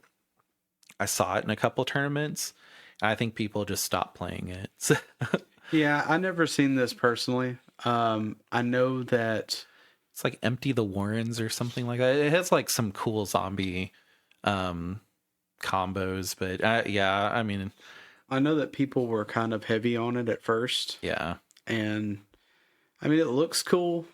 I just that is a really hard combo as well as far as color combination. yeah, And it's one of those 4 colors with a colorless. yeah. And is it better than Glarb? Unfortunately, no. So Yeah, I mean Glarb holds that spot, yeah, and even then, I don't think Glarb I mean, it's a contender, but it's Yeah. not a Titan. Yeah. If that makes sense. I mean, if you're looking for kind of one of those like bespoke decks in those colors, the fact that you can run Doomsday and Glarb is really flashy. Like it feels really cool when it goes off. I mean, you can run like silly things. Like there's a lot of enchantments you can run that you wouldn't see in other decks, like Memory Lapse and counterbalance is the auto counter thing. Like it's pretty cool. I won't spend too much time on this card. I don't think we'll see it again, but it's one of those cards that like it's just missing a couple things, and if that ever gets printed, people will come back to it. So just keep it in your box. Yeah, I mean, keep it in mind. It's probably one of the options other than Glarb, but I mean, Glarb is just so good. Yeah. Ureni of the Unwritten, 4 generic, green, blue, red, legendary creature, spirit dragon, flying trample. When Ureni enters or attacks, look at the top 8 cards of your library. You may put a dragon card from among them on the battlefield, put the rest on the bottom of your library in a random order. It's a 7/7.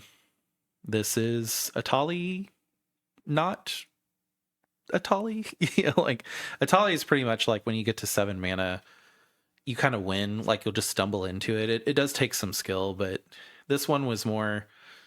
This is Food Chain. Yeah, you just get a dragon, and that doesn't necessarily win the game. It has a really great grind plan. I remember I was looking at this one, and I kind of watched a couple of the creators play it. A lot of people built this, and they kind of came to the same consensus of, yeah, best case, I look at the top 8, I get a free dragon, doesn't win me the game. Worst case, I look at the top 8, I don't have any dragons there. Uh-oh. I think this will kind of stay at a good kitchen table deck, but I don't think it'll ever be. I think it's just too slow. Yeah, I mean, even with like Dracogenesis, like there's enough support for it that's it's still not there. Don't think we'll be seeing this one again. It's unfortunate, but what is the 5-color Tiamat? Tiamat, Dragon that just sits in the command zone. Or Dragon. Yeah, those are awesome looking cards. As far as functionality, they just don't click exactly right. Yeah. I'm also kind of noticing a trend with talk here. It's like, yeah, there were commanders that people were excited about and we didn't play them anymore. Yeah. Cotis the Fang Keeper, 1 generic, black, green, blue, legendary creature, zombie warrior. It's indestructible. Whenever Cotis deals combat damage to a player, exile the top X cards of their library, where X is the amount of damage dealt. You may cast any numbers of spells with mana value X or less from among them without paying their mana costs. It's a 2/1. I built this deck. I did not build it for CDH. I built it for 1v1. Was it Brawl? I don't remember. The 1v1 format that we saw for a little bit this year. 1v1 Commander is what I called it. Maybe it's Canadian. No, Canadian Highlander is different. It was like, I don't know. We locally got excited about it for a month. People built decks, and then we played a couple rounds, and everybody was like, "Meh." I did build it on Arena. It's fun. Most people will just see it and immediately quit out because there's no ranked, so they're like, I don't want to play this. It's really cool. I remember for a little bit it was being drafted as a CDH commander. I know, not to drop names, but Comedian was brewing it for a little bit. It's a cool commander. The fact that you have to hit somebody else and you're really just taking that one person's cards away, but I mean you're casting all of them. A buff spell makes this kind of crazy. It's take the top 5 cards, anything 5 or less, you just cast for free. Like it's silly. The fact that it's indestructible is kind of silly, but like we know that word might as well not even be there in Commander, because like I'm gonna swords it, I'm gonna toxic deluge it, I'm gonna tragic slip it. Like anything that takes away 1 toughness just wrecks this thing. Yeah, it's usually, yeah. It's fun because you pretty much play blue to have all of those in like unblockable spells, and then you play green to pump it. So like, I don't know. It was fun. Will this ever be CDH? I don't think so. But I mean, it was talked about for a little bit, so I at least wanted to put it in the list. Yeah. And now I think we're to the avatar cards. So pretty much every card from Takir was failed as a commander, which is interesting. So this Yeah. is, and I will say that the avatar cards only came out a couple of weeks ago, so like it was a little hard to review these. I think Aang at the Crossroads is probably one of the better ones in the set. I think that these are more like educated predictions. Yeah. So don't quote us unless they're right, then quote us all the time. Give us credit if they're right. Ignore us if they're wrong. Aang at the Crossroads, he has a lot of text.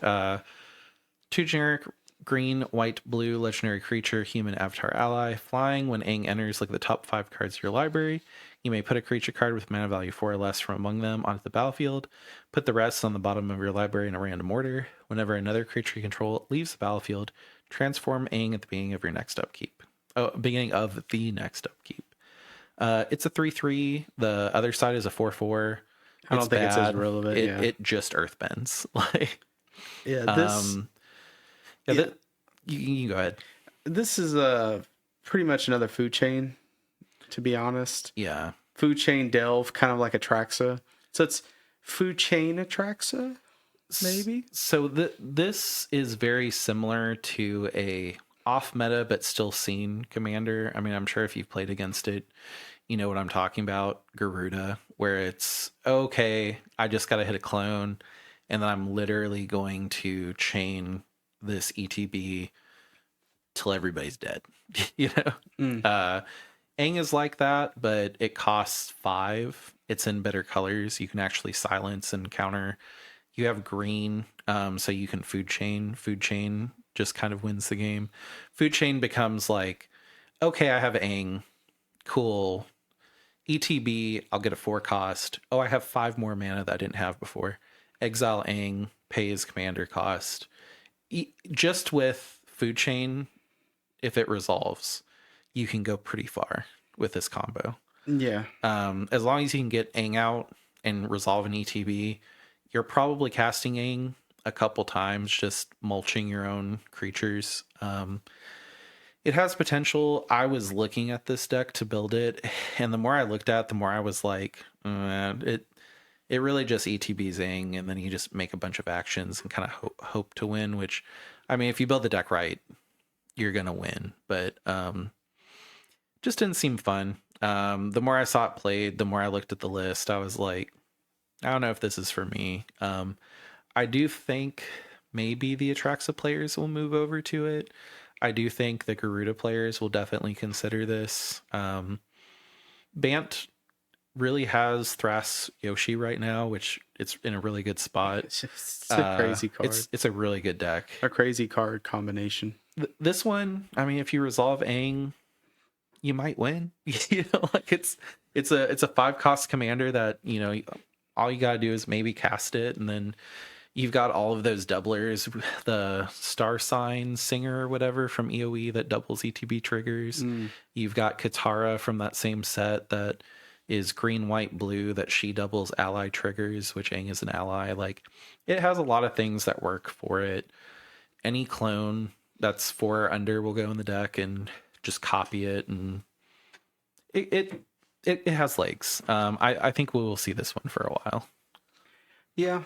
I haven't seen it personally, but again, this is just educated guesses to where it's going to go. It's a slot machine deck, and like we've seen Atali does things. And this one is at 5, so I really think people that like to play those slot machine decks will play this. You know, it's, you just pull the trigger and it's Aang and ETB, just try. I mean, if you're listening to this podcast and you play Commander, the average is like 25% of the time you should be winning-ish. Yeah. So it's there. Yeah. It does things. I think that we'll see if it kind of takes over those color combinations, which I don't think at the moment it will. Yeah. I think people that are running especially people that are running Bant, they're wanting to run those like, I'll get there, like inevitably I'll get there. Derevi is also in that color combo, right? Yeah. We don't really see Derevi very much. Like Derevi's a 99 card now, but I mean Derevi is still great. Yeah. Yeah. This one, you just cascade infinitely, basically. Like if you're lucky. Derevi was you just untap something when it ETBs. So infinite mana usually. I mean, you still get Emil combos. You still get, you could run Derevi. Yeah, you could run Derevi. You still get Displacer.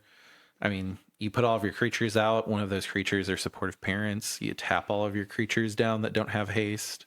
Every 2 is a mana. You Finale of Devastation, killing everybody. You know, like, yeah. I mean, it's also running Kennen. Probably you can run all of the good synergies with green that aren't like black or red. Yeah, which and it is involved. But I mean, Garuda's involved too, and Garuda only has 2 colors and is kind of inevitable. Yeah, just kind of flops down. Yeah. I think we'll see this for a while. Firelord Azula, 1 generic blue, black, red, firebending 2. When this creature attacks, add red, red. This may last till end of combat. Whenever you cast a spell while Firelord Azula is attacking, copy that spell. You may choose new targets for the copy, and it's any spell. So if you can flash your artifacts or creatures, you get double creatures. She's a 4/4. The issue I have with the issue I have with Azula at the moment is that either is one of 2 things. Either the ceiling for her is really high. Yeah. Or it's not as good as people initially thought. Yeah. And every time I play Azula, now Azula is a problem. Yeah. Whenever Azula is able to attack,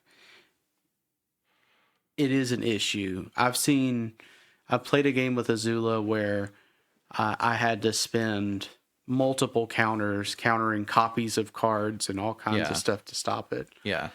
However, did it win? No. Yeah. The thing I've seen about Firelord Azula is like some people will be trying to win, and then someone will try to win, and then you'll have a counter, and that person's argument will be, well, Azula goes next and Azula's out on the field, so do we want to draw? You know? Yeah, I agree. And if you're Azula, that's not a great conversation. You know? I've seen some cool stuff with Azula. Like, I mean, you run the haste enablers and all the boots and everything like that. What I think is cool is I've seen people just cast Firelord Azula and then attack, and then with the firebending mana, do one of those spells that's like discard a card, draw 2 cards, and then they copy it. So they just draw 4 cards off the red mana that Firelord Azula makes. So they go from main 1 with 2 cards, and then go into main 2 with 5 cards, and then they're like, okay, cool. Yeah, I mean, I see the ceiling. It looks very high. I will say that I've played it a couple of times, and each time they tried to win, Yeah, it was more or less not consistent. it's in the colors to potentially be good. That being said, I think people will eventually fall off of it. I think people are high on it just because it's Azula.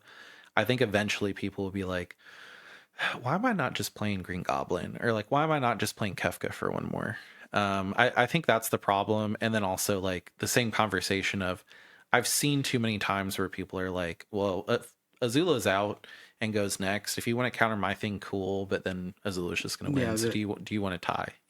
Then let's draw. And if you're not winning, Azula's will be like, yes, I would love a tie. But I mean, a lot of the times if Azula's out and a turn goes by, you should be winning. So I think the biggest combo I've seen is like Tainted Pact. Yeah. Tainted Pact, get Thassa. Tainted Pact, send the rest of your library away. main two Main 2, cast Thassa, win. GG. Yeah, like, Yeah, or you're living the dream and you have High Fate Trickster on the field and yeah. you just do all of your turn in instant speed. Or you have Tainted Pact and Demonic, and you Tainted Pact, and you just want one of them to go through, and you go get Thassa, and then you go, okay, Thassa, Demonic. Yeah. Yeah, I mean, I feel like that's consistent Yeah. if it hits. If not, it's just an issue. The other thing that's cool is, like, in the example of Tainted, you only have to spend 1 black because Azula makes 2 red. So all of your generic costs go down by 2. I was going to say, could you imagine if it was blue that it gave you or black? I've seen people intuition twice. Like, where they're just like double intuition for 1 blue. Like, it's silly. Yeah. I do think that this is going to be one of those really high, like, skill level commanders. You need to know when to do things. Yeah. And no offense to anybody that's playing it, I just don't feel like there's enough experience on this specific deck just yet. And I do feel like it's the combos seem easy, but when to use them and how to use them, I think is going to be a little bit more of a curve. I think this is going to be one of those cards that in 6 months we'll sit down, and if someone's playing Firelord Azula, you're like, I either know you're really good and I need to watch out, or you just like Azula and this is your first tournament and you're gonna not do very well. You know? Yeah, you're gonna have a lot of. I think that the decks that have feast or famine, like all or nothings, is kind of like Rogsai, where Yeah. Same color combo, but and really Rogsai doesn't even play the blue black commander. It's just Rog. I think you have to run so many fluff cards to be able to play her and immediately go to combat. And I mean, like, there is lands that do that. Like, we have 2 lands. I think it's Hall of the Bandit Lord in black, and then Arena of Glory in red. That immediately, like, you exert, you get 2 red, you can cast her for the red and the generic, and all you have to have is blue black, and then you immediately can attack with her. Like, I think there's enough cards to make it to where you can just drop Azula and attack, but, like, you know, like, I mean, even if you do, the issue is you're trying to get through. You're trying to get through and caster. There's times where people won't pay 1 more mana. Yeah. You know what I mean? For Ristic studies. There's times where I can't care about a Ristic study. The only thing I'm caring about is that hopefully you don't draw it in the next couple of spells I've got to do it. Yeah. Imagine having a Valley Flood Caller out attacking with Azula and getting 2 Ristic studies for blue. Like, yeah. There's so many cool things you can do. That being said, I think that's kind of fantasy world in tournaments. So I do think this one will fall off, but I do think that we'll see people running it later down the road where it's like, oh, you didn't move off of this. And they're like, no, I've been practicing. And it's like, oh, that's going to be very scary. Yeah. We need to have discussion. Them. Yeah. You know, hey, other players. Yeah. Please, let's agree to try to stop Azula before she attacks. Can we all promise that one of us will hold up a swords or a removal or, you know, a bounce spell? Like, yeah, and then the VV player's like, yeah, it's them. Longfang Grand Secretariat, 1 generic, hybrid black-green, legendary creature, human advisor. When another creature you control or a land you control is put into the graveyard from the battlefield, put a 1/1 counter on target creature you control. It's a 2/3. This deck is silly. I've seen it played a couple times. I would say it's probably one of the best black-green decks that I've seen that isn't Chatterfang. Yeah. And even great, you can run Chatterfang in this.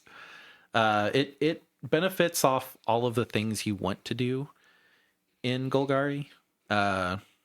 It combos with anything. Like there's so many things that Combos. It's MacGyver for hoarding not hoarding broodlord, the little lizard, the lizard, and anything. Yeah, the lizard that got printed in MH3, and the name's escaping me. I'm really sorry if you guys remember the name. Like he makes Eldrazi.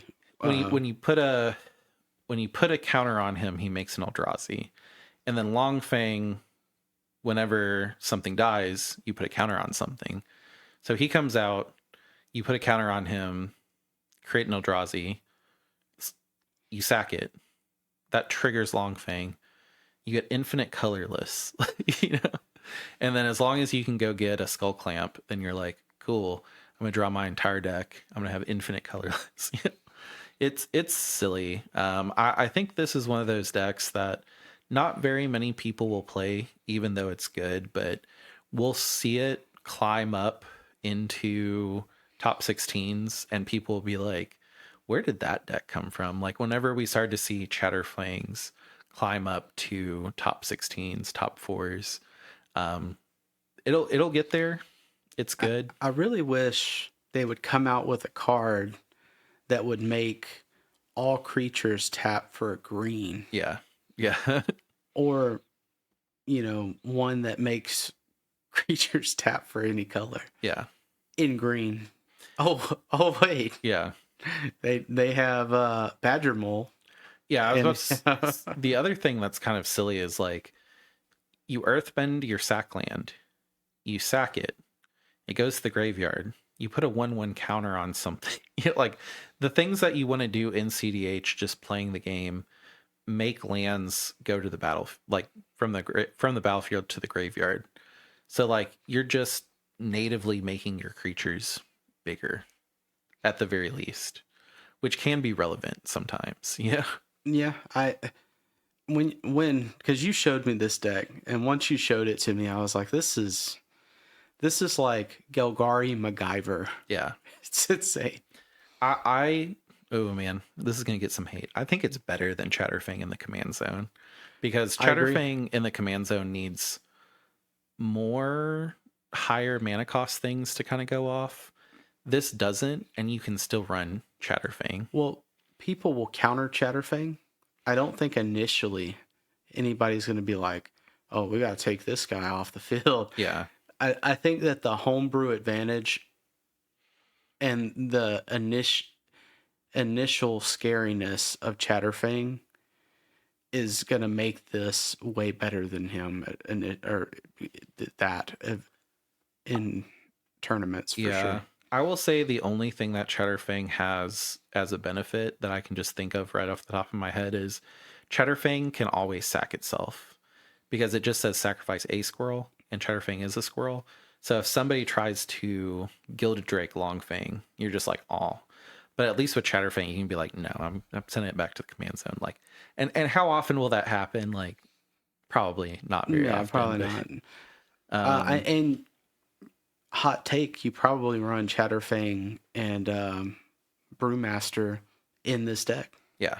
And it's just silly. There's so many cool things that you can do with it. The more I looked at it, the more I was like, man, I want to build this. And I was like, no, I can't build another non-blue deck. Like, I need to have a deck that after everybody's kind of exhausted of playing 25-minute games, I can be like, okay, you guys want to actually play like a long game. Like, let me bust out this deck. I actually have counters.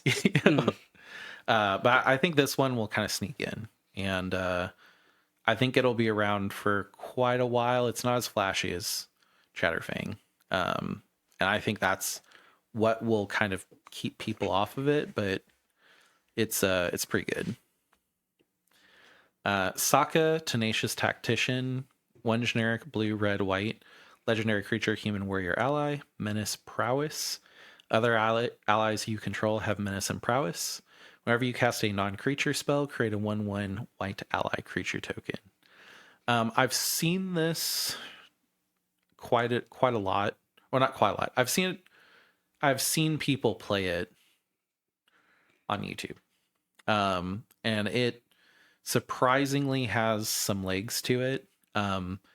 Giving everything menace and prowess is pretty interesting because, like, if you just make a bunch of 1/1 allies pass, and then you can cast 3 or 4 spells on your next turn, menace and prowess, menace can't be blocked by more than 2 creatures. Prowess gets +1/+1. Like, you can just swing out, and sometimes that'll do it.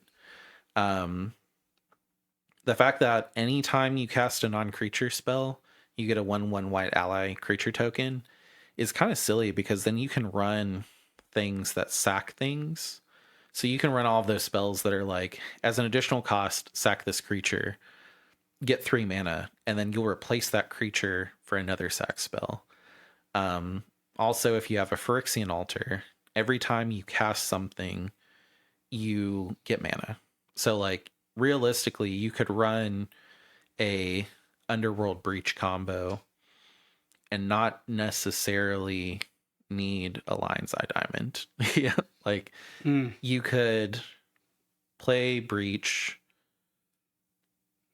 play a Lotus Petal, sack 2 of those to get 2 blue, play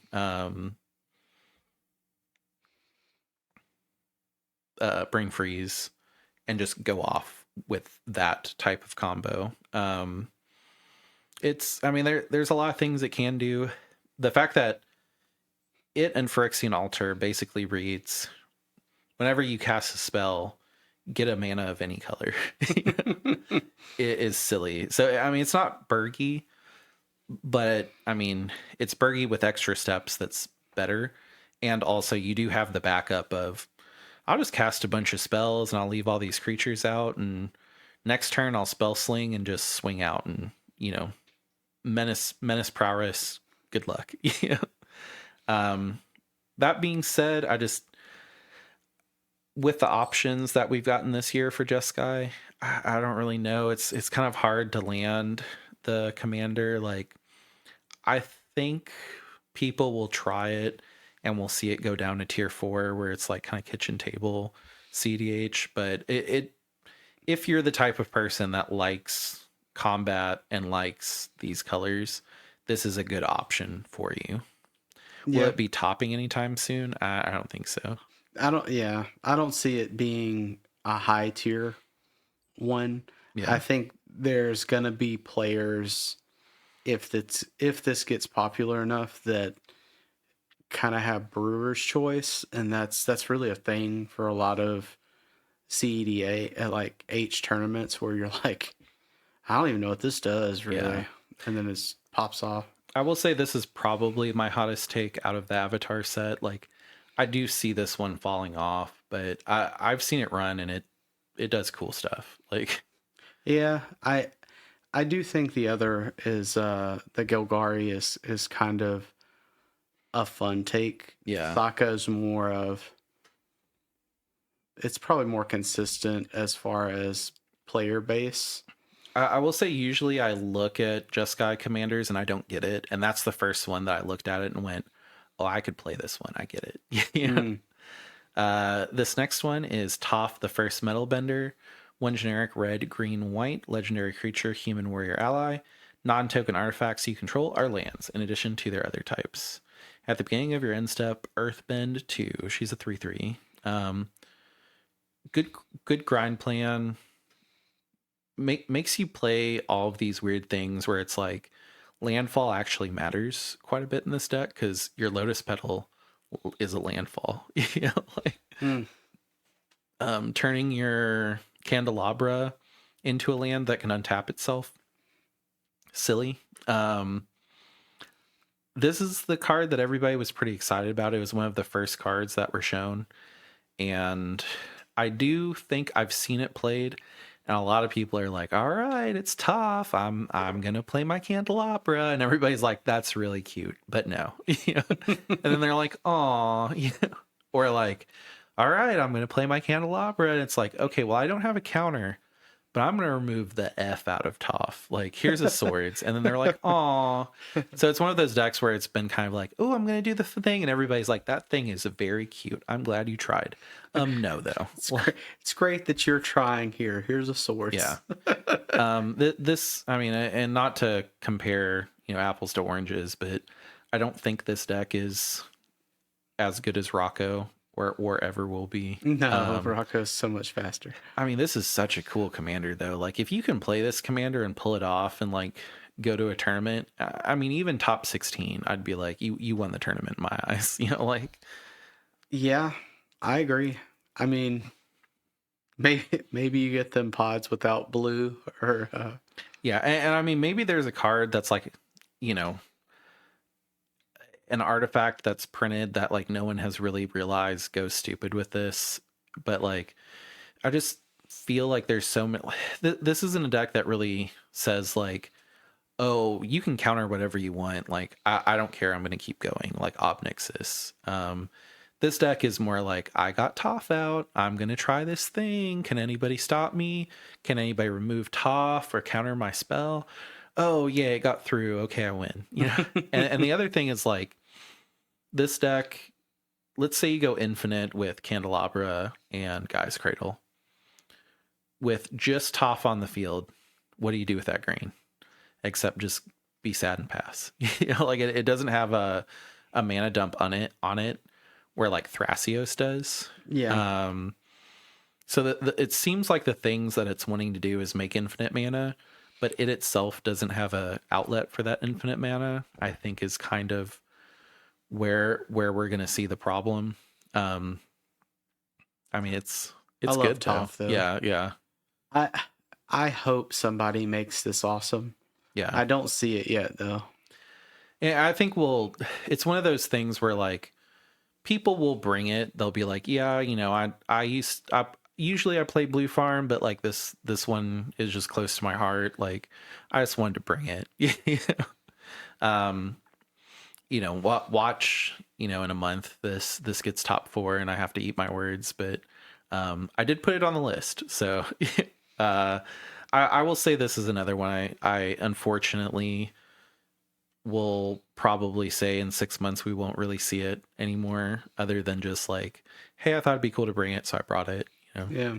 But will this be a tournament contender? I don't think so. And that is it. We are all the way through, and it only took us 2 hours to look at all of the new commanders from 2025.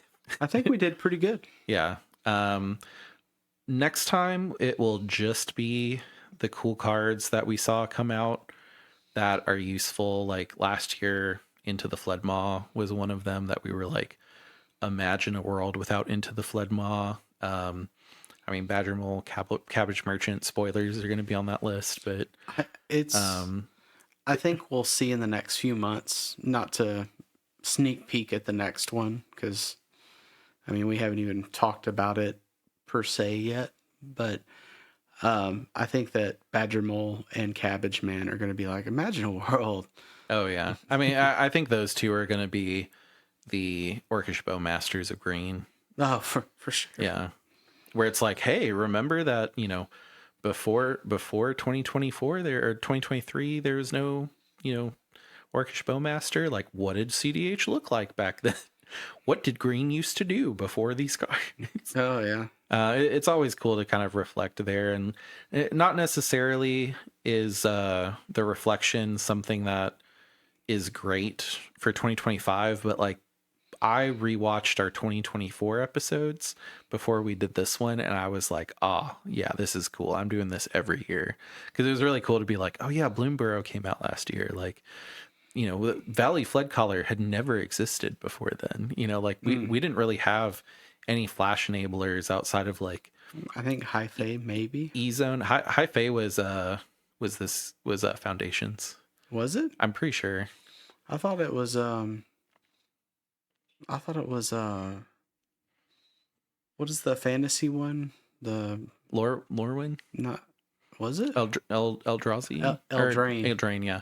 So I don't think it existed because remember I was using Final Word Phantom on my frog deck, And I was like, all of my spells have flash and end step. That's cool.